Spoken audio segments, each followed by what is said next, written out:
All right, thank you everyone for coming. We will be presenting this evening the 2021 Code Amendments Phase 3. Layla is going to be doing the presenting, and I would just ask that all of you please be respectful of each other.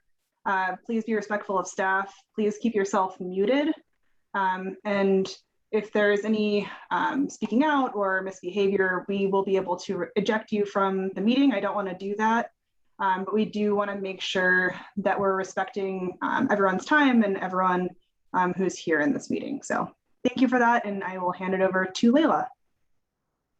Good evening, everyone. My name is Layla Bajlan. I'm a long-range planner 2 with Adams County, and this is the third public outreach meeting for the 2021 Phase 3 Code Amendments.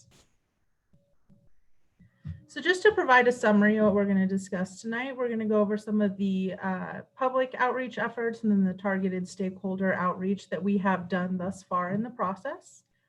And the proposed text amendments that are being considered are safe parking regulations, tiny home villages, the creation of a mixed-use zone district, adding in compliance with the comprehensive plan as a criteria of approval for some of our land use cases. And then we will be adding or creating zoning overlays to implement the visions of some of our long-range plans. And those include the Welby sub-area plan, the Federal Boulevard Framework Plan, and the TOD and Rail Station Area Planning Guidelines. Staff did get direction from the Board of County Commissioners this morning to remove the outdoor storage definition, the allowances of outdoor storage in I-2 and I-3, and then any use modifications from the overlays from this round, and it will go at a separate time, a later time. So none of that will be discussed tonight because that has been moved to a separate round of code amendments. So just to go over some of the public outreach that we've done thus far, we did some targeted public outreach meetings. So we sent 15,000 mailings to every property owner and resident that would be within any of our overlay zones, which include the Welby sub-area plan boundaries.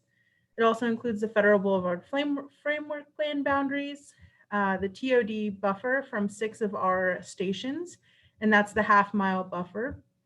And then we also held a meeting with some of our industrial and business stakeholders that we work with frequently in the county.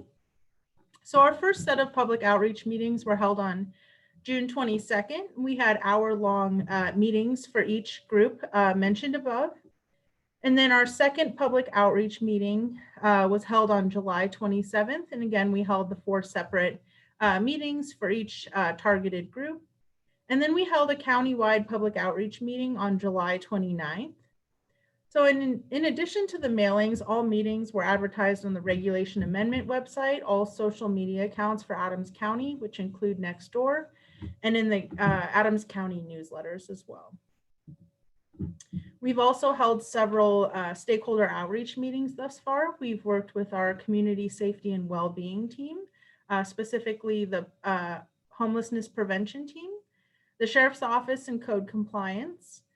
We reached out to all of our Adams County school districts for feedback as well. And we've met internally with our chief building official and our public health policy and program specialist.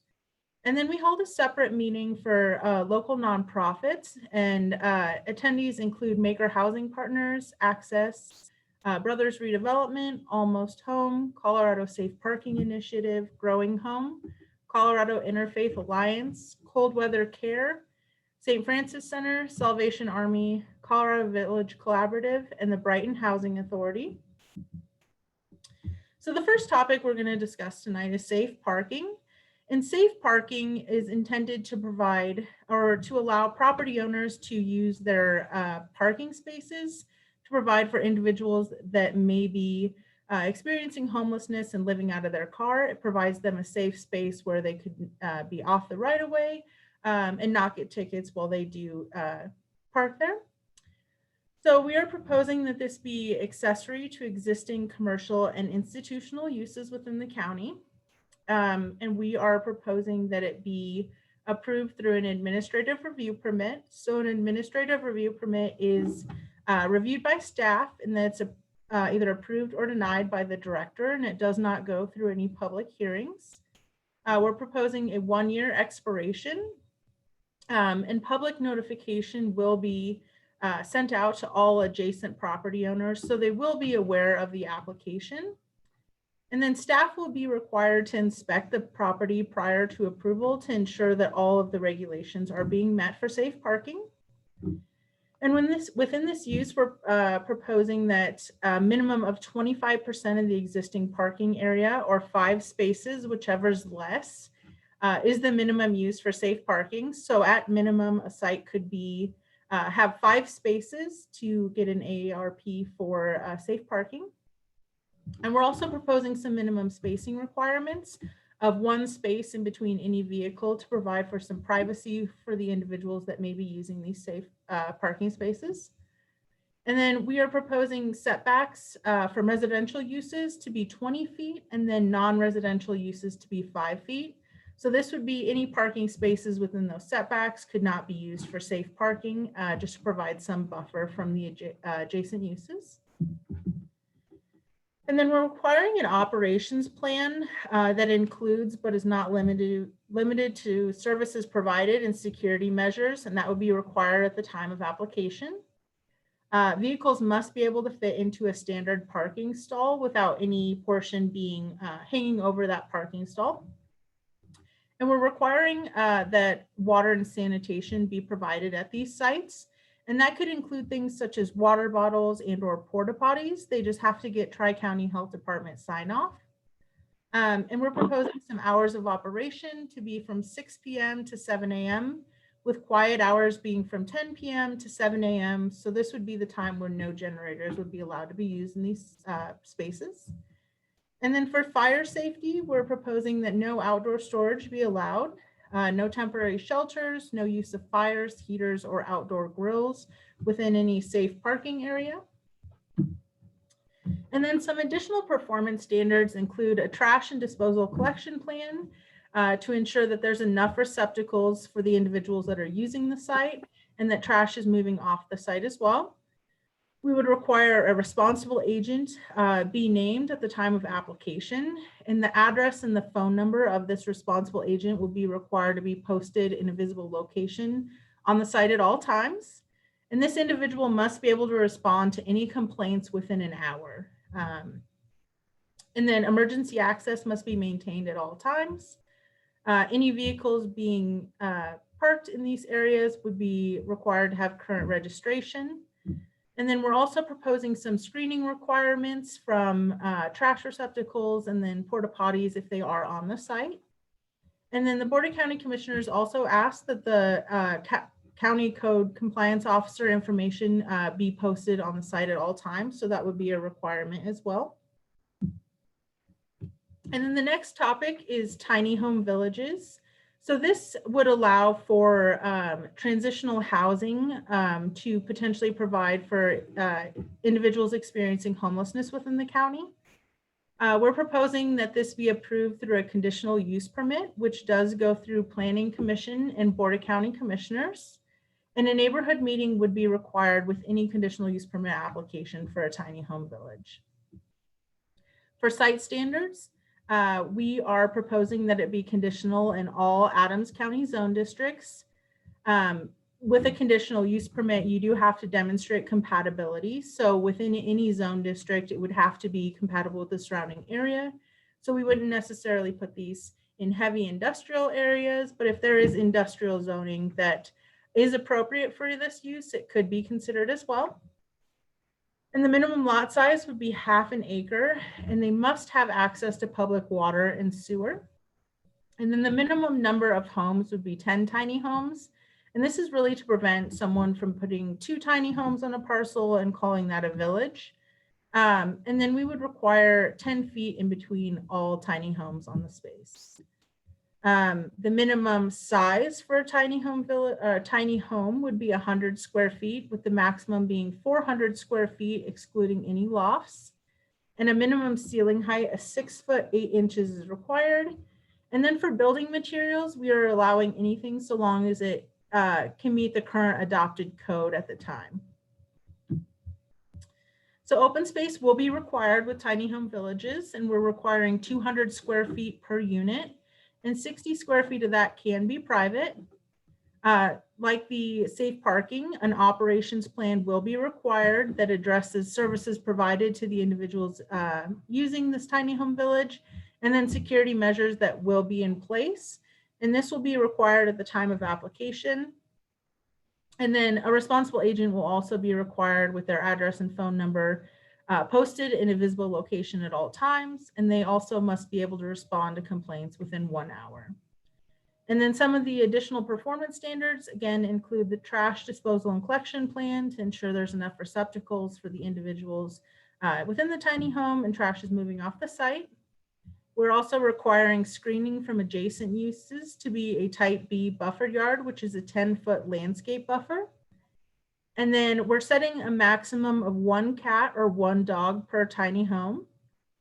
And then a maximum height of any internal fencing would be 42 inches.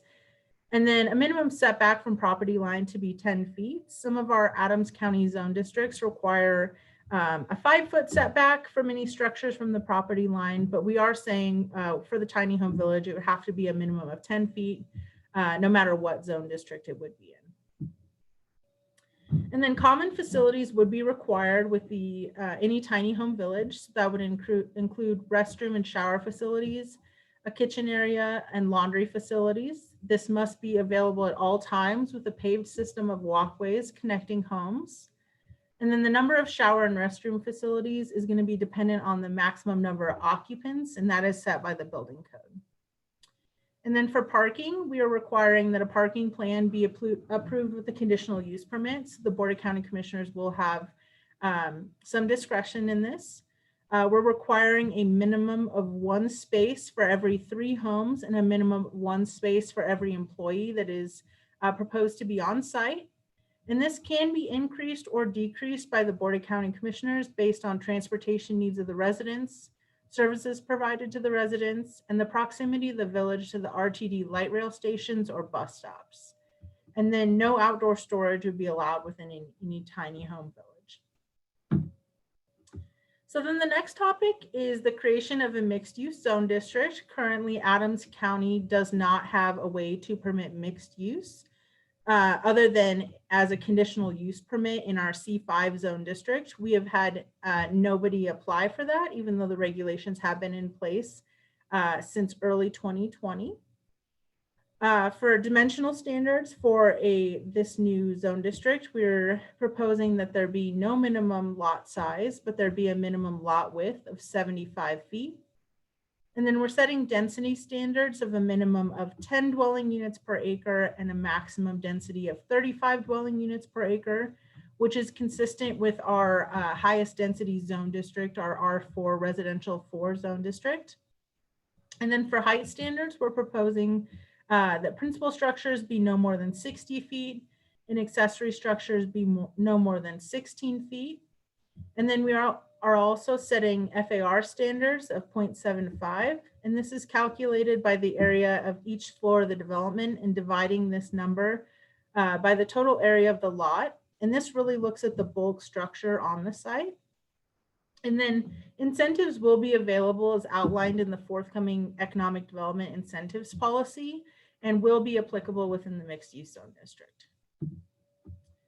So for setbacks, we're proposing a front and side corner to be a minimum of 5 feet and a maximum of 25 feet. For a side, side and rear, we're proposing 5 feet. However, 20 feet if it's adjacent to R1C or R2 zone properties. This is the single family and the duplex zone districts within unincorporated Adams County. And we're also proposing graduated setbacks. So upper stories above 35 feet in height shall be stepped down from its highest roof line, at least 1 full story for a depth of at least 15 feet where adjacent to properties zoned R1C or R2. And then upper stories above 51 feet in height shall be stepped down from its highest roof line, at least 1 full story for a depth of 25 feet where adjacent to properties zoned R1C or R2. And then our minimum floor area for our dwellings is consistent with our residential 4 zone district as well. So for an efficiency unit, we're proposing 450 square feet, a 1 bedroom to be 600 square feet, a 2-bedroom to be 750 square feet, 3-bedroom 900, and 4-bedroom 1,000 square feet. And then for the mixed-use zone district, for a rezone, you would be required to have adjacent roadway classification of state highway, arterial, or a collector road. So you would have to front on one of those 3 classifications of road. And then we're also requiring that the site plan and architectural concept level drawings be approved with the rezone application. So then our final topic tonight is our proposed zoning overlays. So a zoning overlay is a zone district that's applied over the existing base zoning.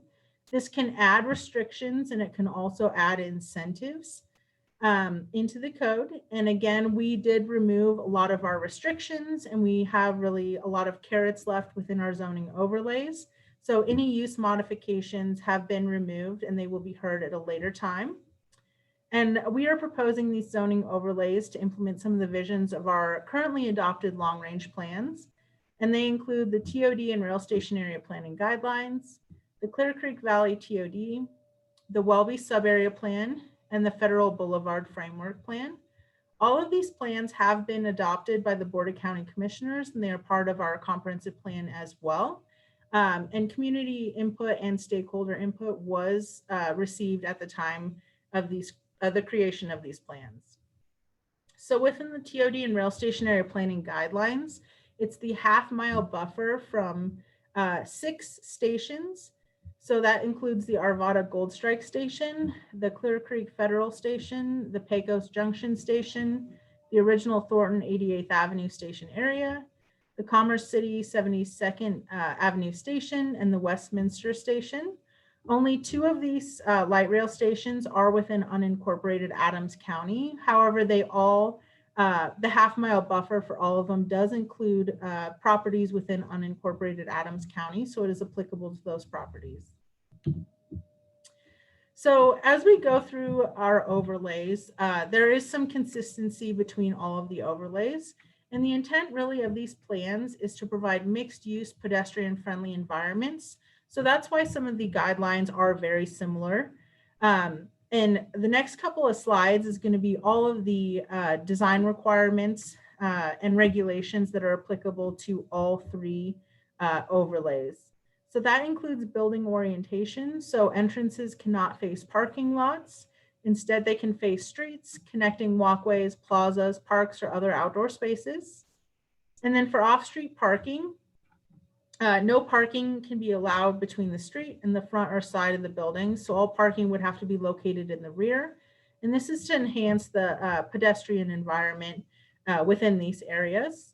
We're also proposing some architectural design standards, some requirements for building material, and then we're also requiring a sense of place within all of the overlays. And for the sense of place, we're requiring a minimum of 2 elements, one being specific to the overlay or that displays local art. And this must be placed between the sidewalk and the front facade of the building.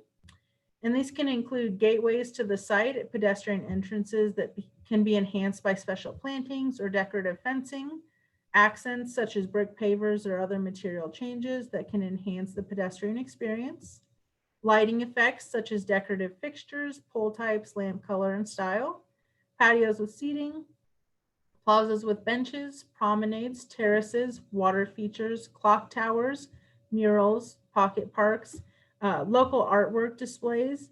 And then we also did add in that additional elements that are not listed may be accepted and approved by the director with written justification as part of the building permit application. And also that an alternative location can be approved by the director with written justification. There is actually a really good example of this within the Welby sub-area plan. One of our recent industrial developments does have some old farm equipment and some descriptions as to honoring the agricultural history of Welby on their site. So that would be one example of the sense of place that could be provided. So within all of our overlays, we are requiring some additional landscape buffers to provide for some compatibility between what is there and what is being proposed. So new commercial up against existing residential or agricultural uses or zone districts currently require a type C buffer yard, which is a 15-foot buffer yard with 2 trees per 80 feet. And then a screen fence is also required. Within all the overlays, the type C buffer yard would be modified to be a 20-foot buffer yard with 4 trees per 80 feet, and a screen fence would be required as well. This is also applicable to new industrial next to existing residential and agricultural. That would be a type D buffer yard, but would also add in additional 5 foot of landscape buffer and some additional trees as well. So within the overlays, we are proposing that mixed use be a use by right in all zone districts, so long as the parcel has a minimum lot width of 75 feet and it fronts on an arterial, collector, or a state highway. And then incentives will be available as outlined in the forthcoming economic development incentives policy within the overlays as well. So the first specific overlay we're going to discuss tonight is the Welby Overlay. So this phase 1 establishes the overlay, sets some basic design guidelines and some regulations, but we will be coming back in a phase 2 that will complement the economic development efforts. So they are doing some neighborhood specific studies. And within Welby, there is a goal to brand Welby. So that will complement the economic development efforts. And then planning will provide guidelines as to what this brand will look like. And this will include additional stakeholder outreach for those residents and property owners within the Welby subarea. And within the plan, one of the goals is to provide for an independent, strong business community within Welby, and it encourages the beehive concept. So the beehive concept, one example is Boyer's Coffee, where they have manufacturing, retail, consumption, all on one property, so making it independent and not needing other parcels to complete its use. Many of the Adams County zone districts only allow for one principal use per parcel. So we were proposing that this beehive concept be allowed through an administrative review permit. And again, this would be reviewed by staff and either approved or denied by the director. And within Welby, there's a lot of industrial development being proposed next to residential and agricultural uses. So to provide some compatibility, we are proposing hours of operation for industrial sites. So the hours of operation would be from 6 a.m. to 10 p.m. when industrial development abuts residentially zoned or used property. And additional hours can be approved through a special use permit if the applicant can demonstrate that all negative impacts can be mitigated. So we're also proposing that no new industrial development shall be permitted in North Welby. So this would include comprehensive plan amendments. Currently, North Welby is built out as residential and is proposed to remain as such. So there's a lot of residential future land use and some mixed use neighborhood that would not support a rezoned industrial. So this is just providing that extra layer of support that industrial development should not be permitted within North Welby. And then new industrial shall be limited to the parcels with a mixed use employment future land use. And this future land use does support light, clean, indoor industrial, so our I-1 zone district. And then incentives will be available along key corridors such as Washington Street, York Street, and East 78th Avenue. So for the Federal Boulevard overlay, this is going to be our second specific overlay that we'll discuss tonight. And again, we are coming back in a phase 2 to complement the economic development efforts. They're doing neighborhood specific studies, and we'll work on branding federal. And this would include stakeholder outreach. So the individuals that live and work and own properties within the Federal Boulevard overlay will have input in this as well. So the one specific criteria we're proposing for the Federal Boulevard overlay include some regulations on driveways to enhance the walkability of the area. So the creation of new sidewalk curb cuts should be avoided, and where feasible, ingress and egress from parking shall be from side streets. And then shared parking and shared driveways is going to be strongly encouraged within the overlay. So then our final overlay we're going to discuss tonight is our TOD, or Transit Oriented Development Overlay. And again, we will be coming back in a phase 2 and doing station area specific guidelines. So each of our stations does have a different built environment and could benefit from specific regulations specific to that station area. So we're proposing some pedestrian amenities. So benches, public art, planters, trash receptacles are encouraged and shall be located along sidewalks and in landscape areas, open space, and plazas. We're proposing the same driveway requirements to enhance the walkability of the area. So the creation of new sidewalk curb cuts should be avoided. And then where feasible, ingress and egress from parking shall be from side streets, and shared parking and shared driveways are going to be encouraged. And then for on-street parking within the overlay, it must be defined by curb cut extensions or bulb outs, and conventional or enhanced crosswalks shall be provided at all intersections. And then we also have some signage requirements. So signage should accent rather than distract from existing architectural character. All signs must be placed at a pedestrian scale. Sign materials should be compatible with those used for the building to which the sign relates. Wall signs should not cover or mask important building details such as windows and doors. And then no large signs or billboards should be permitted within TOD overlay. So finally, for a timeline. So this documents some of the study sessions we've had. So on August 26th, we had a Planning Commission study session. And then we also had a Board of County Commissioners study session. We have started our referral period. So if you did not receive that notice and you want to receive that notice, please email us or put your email address in the chat and we will email you the referral. And these, the timeline for this code amendments is proposed and notice for public hearing for Planning Commission on October 28th, and then the Board of County Commissioners on November 9th. So that's going to be the end of our presentation that we have for you tonight, and that goes over all the overlays or the proposed text amendments that we'll be moving forward in this round.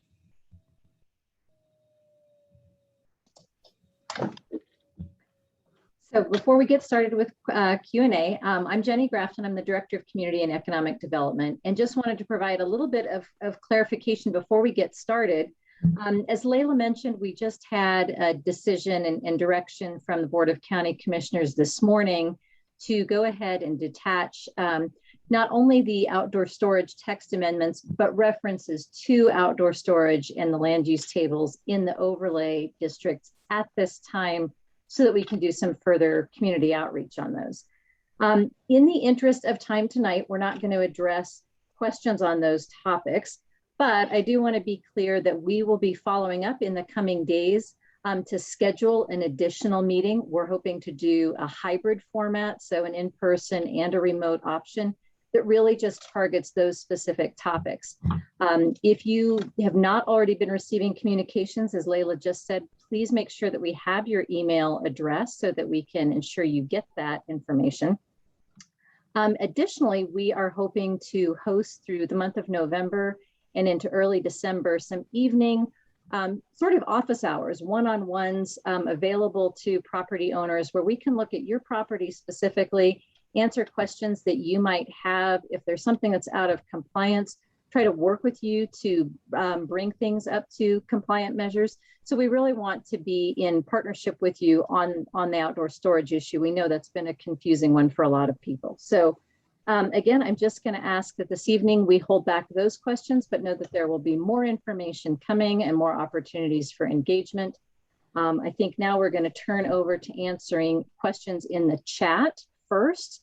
If you have other questions about the proposed text amendments and you don't want to type it out, you can also utilize the option to raise your hand, and we're going to do our best to make sure we don't miss anybody here over the next 30 minutes or so.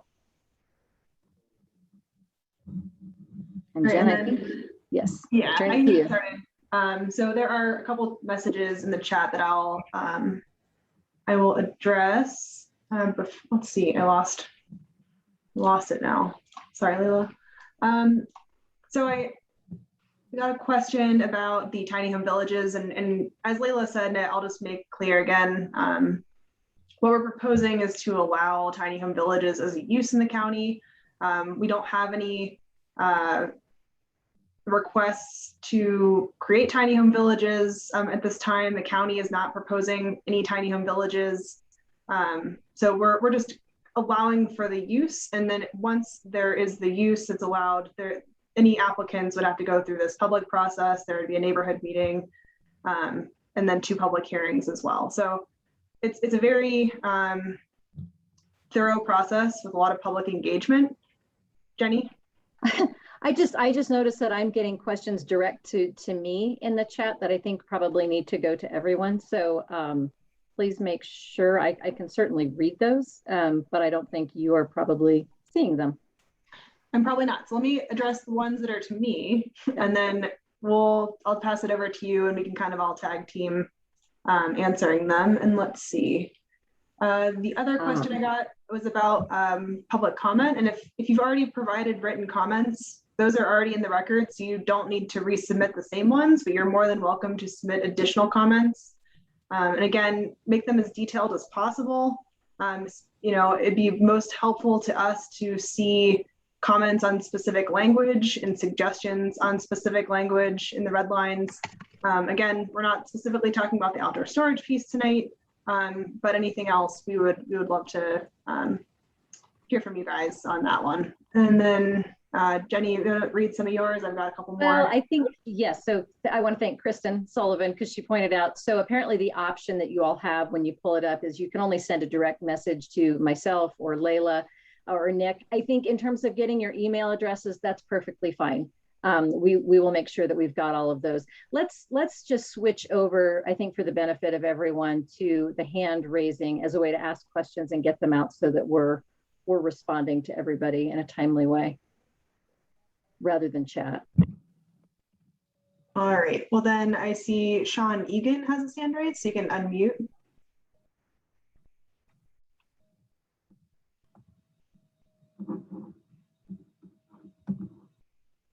Evening, and thank you. And thank you for earlier today. I think we're all very appreciative of the fact that we're separating or at least allowing for additional comment, input, and collaboration on the text amendments associated with outdoor storage. I know there's a number of people who are very concerned about the overlay process moving forward with the original schedule, particularly given some of the complexities. And that's really where my questions are. What existing uses are currently allowed in the overlay areas that would not be allowed in the overlay areas if these text amendments were adopted? So I can address that, and then Jenny or Layla, if you want to jump in too. But we also, as I think Layla tried to say earlier, we're taking out the proposed use changes to the overlay areas. So we're not currently proposing any additional restrictions. We're trying to keep the carrots in there, though. We're trying to establish the overlay boundaries, provide some incentives for development, allow for mixed use as a zone district in those areas, mixed use as a right in those zone districts. But we're not proposing any restrictions anymore in this round for those overlay areas or for the I2 and I3 zone districts. We're going to take those things out and we're going to address them in a separate time. Okay, so what I think I heard was that the existing landowners will not be restricted in terms of the use that they currently are using their property for? Is that correct? Assuming that the current use is a legal use. And I think one of the things we talked about last week or week before, Sean, was that we also can propose some clarifying language in our text amendment around legal non-conforming use and how the county treats and administers that, since it's not always done the same in every jurisdiction. So that may help to provide some additional clarity as well. Yeah, and I know that we've talked internally about performance standards, and the question is there going to be kind of a safe harbor, if you will, or a period to cure without fines and penalties? And that's exactly why we want to do those open house or office hours through November and December, where people can just come safely, talk with staff, get questions answered. It's not, code enforcement will not be part of that meeting. It's really a consultation so that we can help direct you to where there may be areas that still need to be addressed through a permit or some other process to be compliant. So yes, that would be the safe harbor period, essentially November through December. We want, and our commissioners have been really clear that they do want to help property owners that are not compliant, but that are operating in good faith to get compliance. So we want to give you the tools to do that. Okay. And then again, want to thank you for today, but a clarification around that. How can, I know we pulled out the essentially, the outdoor storage issues outside of the overlay areas, but how can we move forward with, a coherent conversation with the overlay areas if the definitional changes that may take place as part of the outdoor storage, wouldn't that impact some of the, and maybe you have an answer for that. I'm just trying to understand that because it seems confusing if we pull that out and then you guys move forward with adopting the overlay areas, and then the amendments to the outdoor storage are more consistent perhaps with what they look like today rather than what was proposed. How's that going to impact and won't it require that you amend the outdoor storage stuff? Or excuse me, the outdoor or the overlay areas? It could, and Jen and Layla, please feel free to add more. So I think the intent is we want to go ahead and establish the boundaries for the overlay zone districts and to get the incentives, the encouragement, the carrots, if you will, in place now so that we are encouraging the TOD type of development or other visions that are established in those sub-area plans. Get those moving forward now, the positive, while we come back and spend time working out the mechanics of the outdoor storage. So we would need to amend the overlays at a later date once the outdoor storage has been addressed. But the boundaries would be set. Does that help? And Jen, Layla, if I left something out, just chime in.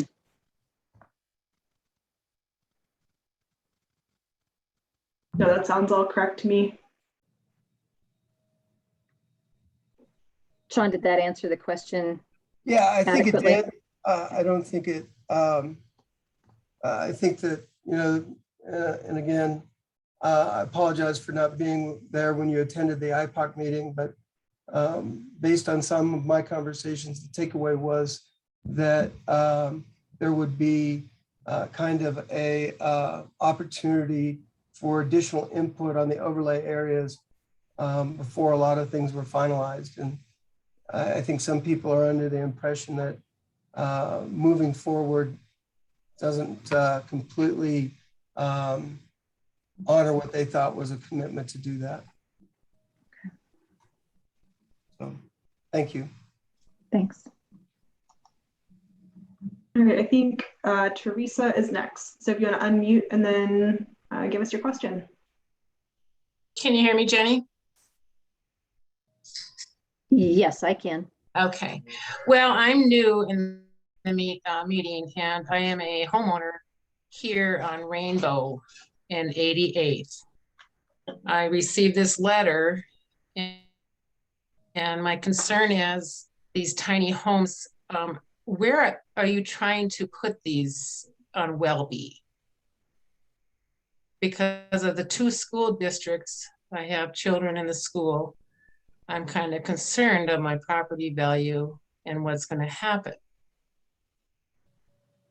I mean, I'm not understanding these tiny villages. Sure. So I think, yeah, that's definitely a point we need to clarify. Both the tiny home villages and the safe parking, we're trying to just establish it as something that could be permitted in the county. We're not suggesting any locations where the county would not be initiating any of these things. We just currently don't allow them anywhere in the county. And we think that it would be a good idea to at least have that option available. There is going to be a permit process associated with both of those things that would involve the public. So you would absolutely be notified if there was anything near you. Perfect. Well, that's what my concern was. You know, Okay. it was like the first letter I received, and being a homeowner and having the kids in school, I need to know what's going on in my area. Yeah, we totally get that. And I appreciate that. Okay, so nothing is really planned right now. It's just going forward to see if a development is going to happen in this area that I'm looking at. Can you at least tell me where this proposed on Welby is they're looking at? When we pull it up, it says Welby and 88. So I think there's two different things that we were trying to communicate, and that's the tiny home villages as a use, as I was trying to explain, but then there's also this other piece that Layla was presenting on that talks about the overlays, and we're looking at doing some specific performance standards for the overlay area development guidelines. So the tiny home villages and Welby are not associated. They were just part of the same amendments that we were working on. Okay. So I'll get more notification through mail if something more develops in my area. Is that correct? Absolutely. Yeah. Okay. That was just my concern, and I'm glad I joined this meeting. We are too. Thank you. Thank you. All right. I think Brittany is up next. Hello. Can you guys hear me? Yes. Okay. So I know I had gone and emailed Layla, I believe, back and forth a week or two ago. And I just wanted a little bit more verbal clarification rather than written clarification over the letter that we received. The verbiage in the letter just kind of made it sound like the changes that were going to be happening weren't necessarily beneficial to us as homeowners near 71st in Colorado. And it almost sounded like it was going to be a rezoning, and like the house was possibly going to end up being gone. And that, you know, the guys would end up doing, sorry, I can't think of the word right now, but basically compensating us for whatever amount you could in order to rezone the area. And I just want clarification to make sure that that's not the case, that it is strictly just for like sidewalks, driveways, and this has nothing to do with rezoning the area for no single family housing and only making it multifamily housing and like apartments and stuff like that. Yeah, definitely not. I'm not sure what letter you might be referring to. Layla, do you know? Because that's definitely not the intent of what we're doing here. Okay, yeah, I had so we had actually had several people read this. Even like my dad who lives in Thornton, we had him read it too, and he's like, yeah, this doesn't sound good for you guys at all. And he was very concerned that it sounded like it was going to end up needing compensation for the house because you guys were planning on rezoning the whole area for the tiny homes, and it was just really concerning to us and kind of scared us. And it sounded like the home was basically going to be gone soon if the rezoning went through. And I can provide some additional clarification. I think the TOD overlay is what your property is within. So that is not necessarily rezoning the underlying zone district. However, it can add some incentives and encourage certain types of development. So within the TOD overlay, it would be encouraging higher density mixed use residential. However, those single family homes that are permitted there would not be affected by the overlays at all. There's no regulations that would affect a single family home in any of our overlays. Okay. Sorry, do you want to? Okay, we just wanted to make sure that the home was going to be good still. Yeah, absolutely. We're not proposing changing any of the zone districts or taking away people's property rights or anything like that. Okay.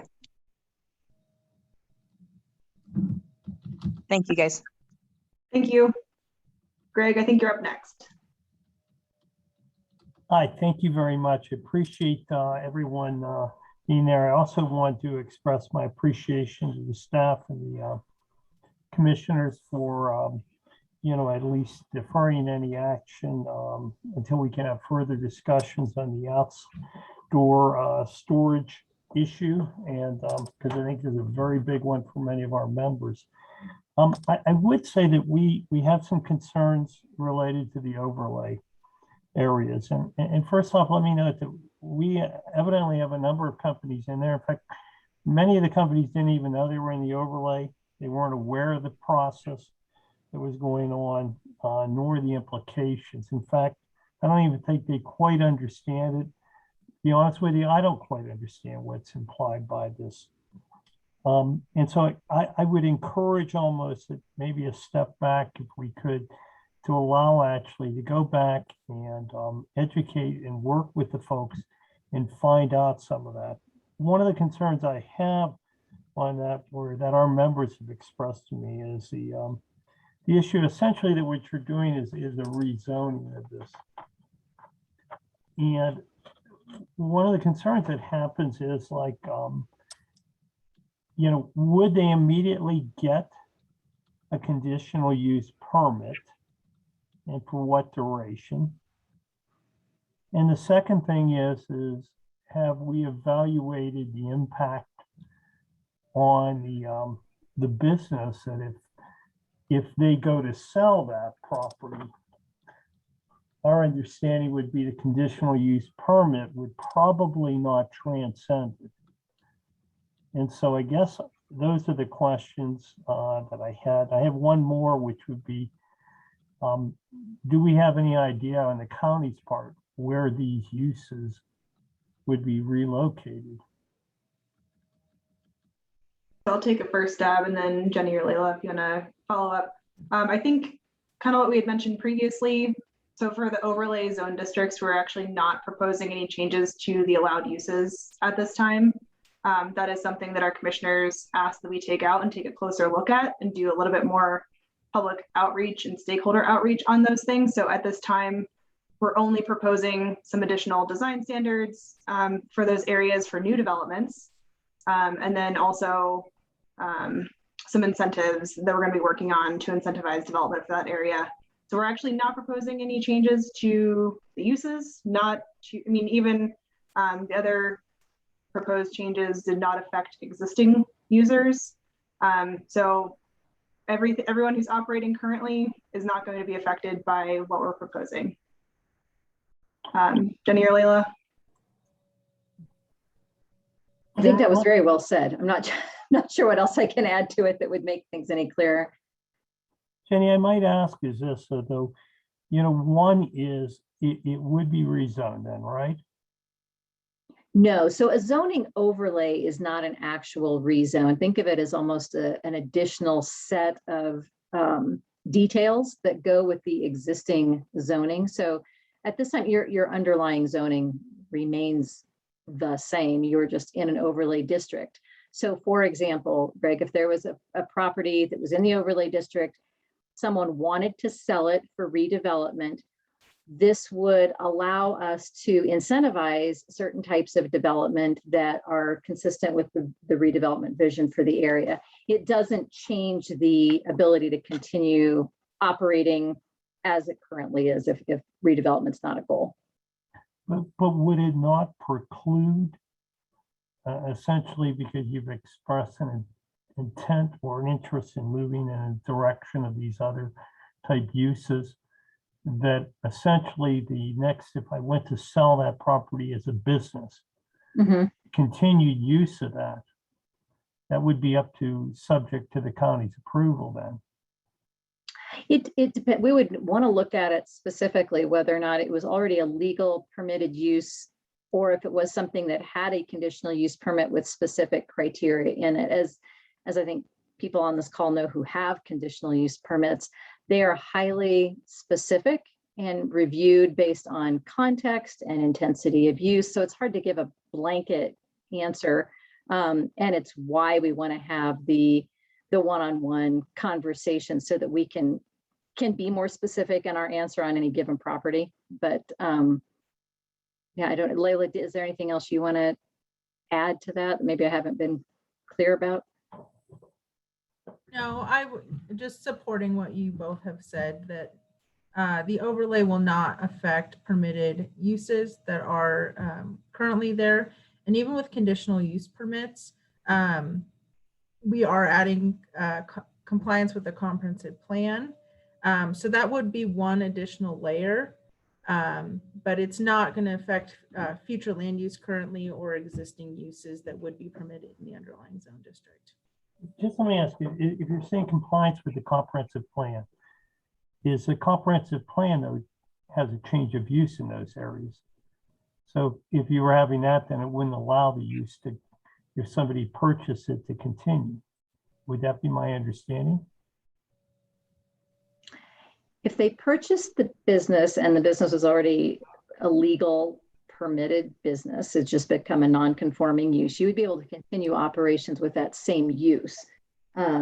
Couldn't just sell the building and have a new use that's out of conformance come in to play. So if it was a tire business today and you wanted to sell it to another tire business, that would be continuous and wouldn't change anything. Thank you.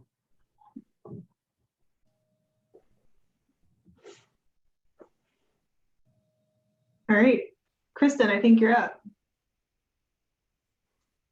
Hi, everybody. I'm Kristen Sullivan, and Alex, I think, is going to go right after me, so I will let him cover some of the specific details because we have some similar overlapping comments. I'm echoing. So I think just generally speaking, our big concern is that the overlays do not appear yet to be really ready for adoption as zoning regulations. And we can give numerous examples of portions where I think the intent is becoming clear, but there needs to be additional rules of measurement, graphical depictions of that zoning regulation, additional just detail on how to interpret the regulation. Just a few examples we can provide additional. We've submitted some in writing, but Alex may have some more to share too. But there are terms like large signs that are not defined. You know, there should be a specific size listed of what is a large sign not allowed in a certain overlay district. You know, the bicycle parking one, it says near, there's no definition of near. Shopfront development is required. Typical shopfront development is a term not defined. And it's the building placement orientation, certainly understand and have seen those regulations in many other zoning codes, but this one just doesn't have a lot of detail, and there will be lots of interpretation uncertainty, which makes developers reluctant to invest. So I think our overall concern on the overlays as it relates to development of, you know, mixed use development that the county is trying to attract is that it may actually inhibit the very development that you're trying to attract. And then I'll move on to the point you made tonight about not changing any of the allowed uses in the overlays. I would just point you to section 3-46-09 in the Welby Overlay, where the industrial encroachment regulation is. And so that is something that would typically be found in a comprehensive plan, but it's now been made regulatory, which prohibits new industrial development in an entire geographic area, regardless of zoning, regardless of underlying zoning. And so that does, in fact, change the permitted uses in the overlay. And so if the commissioners did give guidance that that shouldn't be the case, then that might have been something, you know, I know this is live breaking news today, but you just may want to reconsider that section because it does get to the very same issue that was of concern to so many people on this call. And then just my final point, and then I'll pass to Alex, is that I heard today too that transfer of a property to new ownership would allow the use to continue, but we've actually experienced the county has taken the opposite position, that when a conditional use permit is transferred, if there's no expiration on it, that it can in fact be deemed invalid because it's not being held by the original owner that was granted the CUP. So I think that it will be an additional thing to work through in terms of your one-on-one meetings with folks who have concerns about how these overlays and including the comprehensive plan as a CUP criteria might have sort of a chilling effect on existing uses. Thanks. Thank you so much for the detailed comments. That's exactly what we're looking for, specific recommendations to the language and specific issues that you guys might see with things like that. So thank you so much. The other thing, we have received advice from our county attorney's office that CUPs run with the land and not the owner. So that is our current direction, and that's the advice that we're going with. Alex. Hi, good evening to everybody. Thank you very much for having this session. And Kristen did cover a couple items, but let me just introduce myself because I'm not quite a native Denver person. I am a real estate investor and developer based in South Florida, in Miami, Florida. Though we do, my partners and I do own about 16 acres that's very close to or adjacent to the Clear Creek Federal Transit Station. And so very excited that you all are interested, and I know I've met some of you on prior trips, that you're interested in having developers be incentivized to move things forward, whether it's increasing density, having more mixed use, having more residential use, being able to have more transit-oriented development, which is terrific. I will say, as someone who looks at these types of projects on a fairly regular basis, things that make me scared and make my partners and investors scared is when things are not certain. And so when you look at an overlay district, and while I appreciate that, I think Jenny said it's not intended to change rights of use, when you look at something and it has descriptions of signage should accent rather than detract from existing architectural character.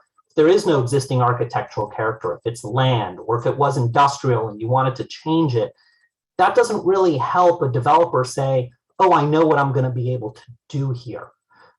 It doesn't give any specificity. And so that developer doesn't want to say, oh, I'm going to go pay X millions of dollars of land in advance of then hiring my architects and engineers and other things that I might need to do to come up with a plan when there's not really a definitive certainty of what's going to be on the other side. I'm going to end up meeting with the planner, and it might be someone, it might be one of you folks, but it might be someone who's in your position in a few years that's not you, and they might look at it a different way. And so I will tell you that the uncertainty may actually push away investors and developers. And while I appreciate that what you're trying to do is encourage developers to create economic development in the area, maybe it makes sense to slow down the process as it pertains to overlays and bifurcate them, because it might be different viewpoints on one overlay, which are transit-oriented overlays, versus roadways that are extending through multiple neighborhoods that may or may not include transit overlays, and bifurcate them and engage developers in that conversation. Say, what would make you guys excited? What type of incentives will encourage you, and what things will scare you? You know, I understand the parking. So you wanted examples. The parking not being between the road and the building. I think about that. Maybe that makes sense on a boulevard like Federal, but the overlay extends beyond that. And so if you have adjacent roads that are going perpendicular to federal, that's still going to apply that same rule. But maybe it doesn't make sense to the same way a neighborhood develops, right? And so those are things that are real practical implications of these overlays. Other things, there are parts which are overly simplified and might create the need for variances on a very regular basis. For example, one of the things in the federal overlay says primary commercial or residential building entrances shall face streets, right? I guess this was, what if our property is adjacent to the light rail station and we want a primary entrance to front a pedestrian plaza and actually front into the transit station Alex, and not onto 60th. Could I just interrupt for 1 second? Because I think it will provide some clarification. So I come out of a design background. I completely hear you about the need for clarity and certainty. We were asked at a staff level by the commissioners to do something as a quick sort of interim step to promote redevelopment, not to preclude us from still going further and developing very specific and detailed sub-area plans.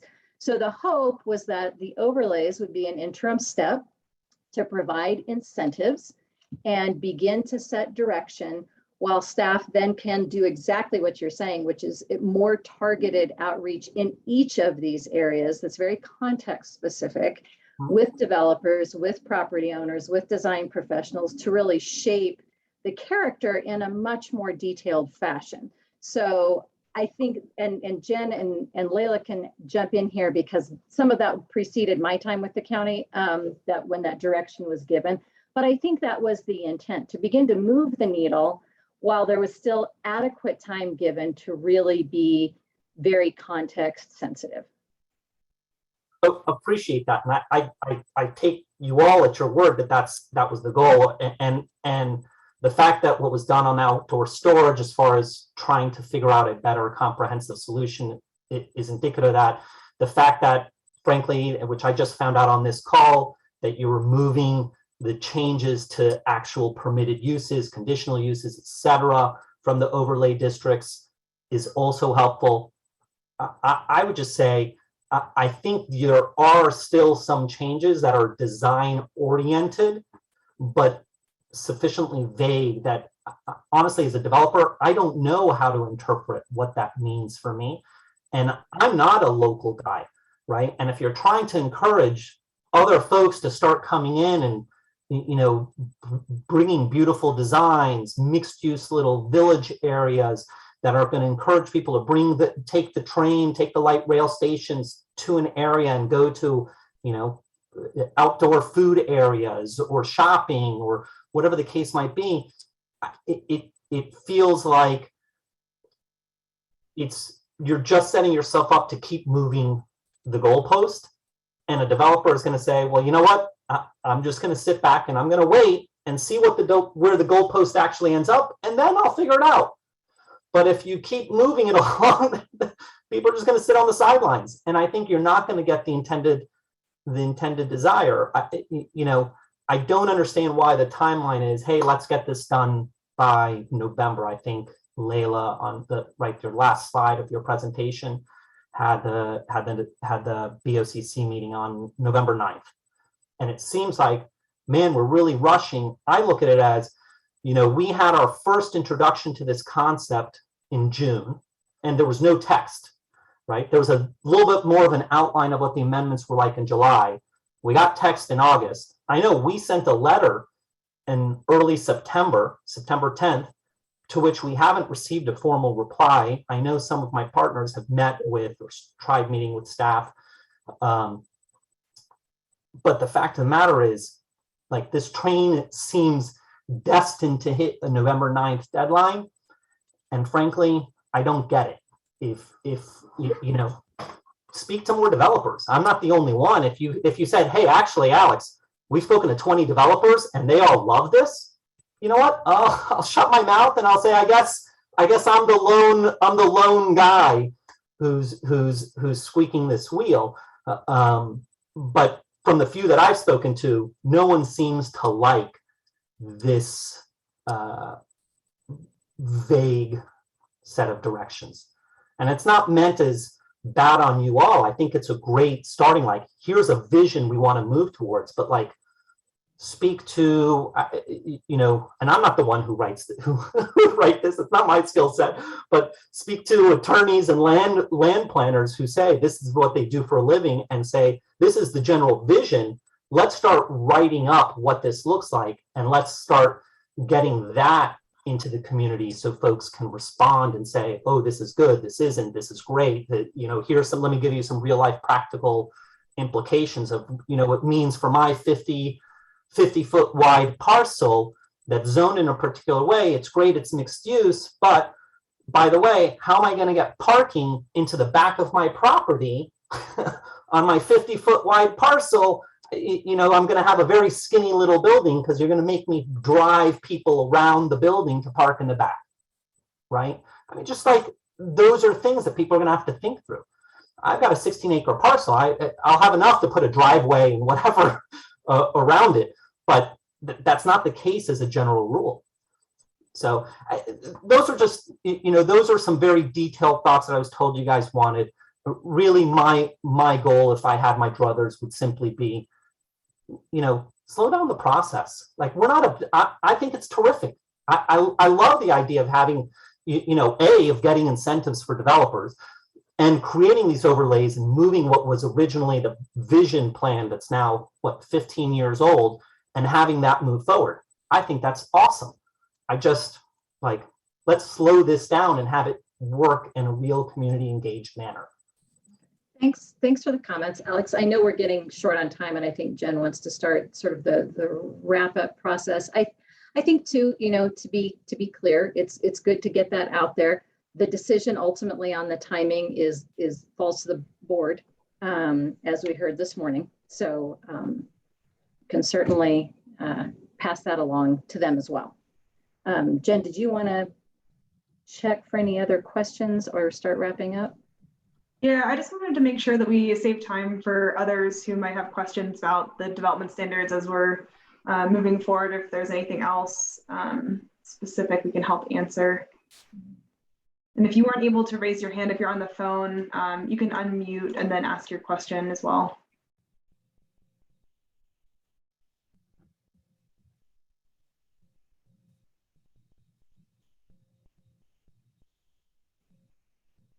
All right, seeing none. I do want to thank you guys for being here. For those of you who are members of IPOC, we are going to be following up with an email before the end of the week. We did just get this information the same time as you all today about the outdoor storage piece. So we're going to follow up with an email with that proposed timeline that was presented to the board. We're going to follow up about another stakeholder meeting that we're going to try to do hybrid, both in person and online. We've not done one of those, so you'll have to bear with us as we figure out how to make that work. And then we're also, like Jenny said, we're going to have some office hours. We're going to set up some time where we've got planners, an engineer, someone from the county attorney's office, economic development. We're going to have people in the room. If you guys want to come and talk to us about a property or a scenario, we're not involving code enforcement. We just want to make sure that you guys have an opportunity to talk with someone if you want some help. So let's see, next steps for the development standards that Layla presented this evening. We will be taking them to Planning Commission the 28th of October. That's 6 o'clock in the Government Center in the public hearing room. And then the Board of County Commissioners will consider these proposed text amendments on November 9th, I believe, if I'm getting my dates right. November 9th is a Tuesday at 9:30 in the morning. So if you guys want to provide comments to the Planning Commission or Board of County Commissioners, please do so. And again, if you haven't provided comments, so specifically very detailed comments on the red lines, we'd really appreciate it. Send them to Layla. We're going to try to separate out the outdoor storage piece from everything else, just so we can be most effective moving these forward. And I see Greg's got a hand up before we before we conclude? No, I once again, let me thank all of you. I think you guys have done a great job. I think the one thing I would ask, and ask if we could ask of the commissioners as well as the staff, is I think Alex brought up some good points. I think this is kind of the overlay concept seems to be something that's still gelling or coming together here. And I would ask if, and I think I would say that virtually, I don't know if many people on this call have a clear idea of what it is and what are the implications and the limitations. And I would ask that, we maybe actually step back, provide some more time in this process to have that discussions with some of the folks as a broader group, and also to flesh out, and I think bring, some of these things and get some clarity and kind of get the businesses and try to actually, really have that type of engagement and because I think it's more of a broader group getting, sort of working through what that overlay concept would be, and so as to minimize some of the, negative aspects if it goes forward, and ensuring that everyone's actually got a voice in this. But I think, it's something that I think needs a little bit more time. I would ask that we consider actually extending that out a bit and, beginning these more the dialogue. And I think it's going to take a little time to get that, if you, move forward now, I'm concerned that, there could be unintended consequences that go with that too. So thank you very much. Thanks, Greg. Thanks everyone for being here. We appreciate the opportunity to talk with you more and get additional feedback. And again, more to come kind of on both fronts in terms of communication. And I will remind everyone that this recording, along with Layla's presentation from this evening, will be posted on the website that I put in the chat, where you could just Google Adams County proposed regulations and that'll come up. There's also a map on there. If you can zoom in and find out if your property is within one of the overlay areas. If you have any questions in the meantime, feel free to reach out. I will stop recording and end the meeting if that's all right with everyone.